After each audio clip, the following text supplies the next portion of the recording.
5 seconds. Transforming the railways will require us to partner with the key stakeholders. First, consistent with the Prime Minister's vision of cooperative federalism, we will work closely with the states to make the railways the backbone of national connectivity. Their economies and citizens will benefit dramatically from an improved railway system. The voice of the locals will reverberate through the state governments in the planning and execution of railway projects. They will also be able to raise financing through special purpose vehicles that we will create with them. Most of them have already expressed a keen interest to make the improvement of the railways a joint endeavor and a shared success. Second, we will partner with PSUs to ensure that sufficient capacity is built to transfer critical commodities like coal, iron, ore, and cements, etc., from where they are extracted or imported to where they are consumed or processed. Third, we will partner with multilateral and bilateral organizations and other governments to gain access to long term financing and technology from overseas.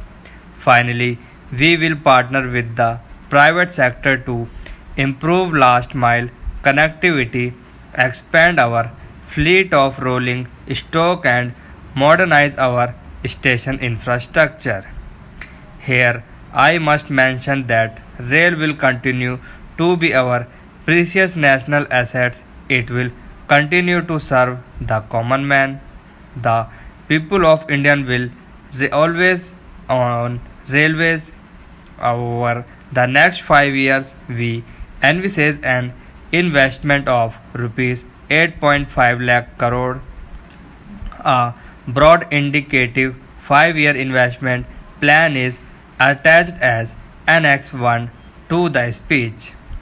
Budgetary support is the quickest and easiest option to finance the plan, but the Ministry of Finance also faces challenges of competing demands. Although a small initial contribution to railways can be catalytic, but the scale of our investment needs is such that it will require us to seek multiple sources of funding. We will tap other sources of finance. Multilateral development banks and pension funds have expressed keen interest in financing new investments. Their time horizon is aligned with ours. They seek sources of predictable and recurring revenue which we can provide through the issuance of long-term debt instrument to fund revenue generating railway projects. To get the most out of the traditional resources that we will be investing, we will need to ensure the highest standards of operational and business efficiency. I am happy to report an improvement on our financial performance in the year 2014-15 related to what we had anticipated earlier.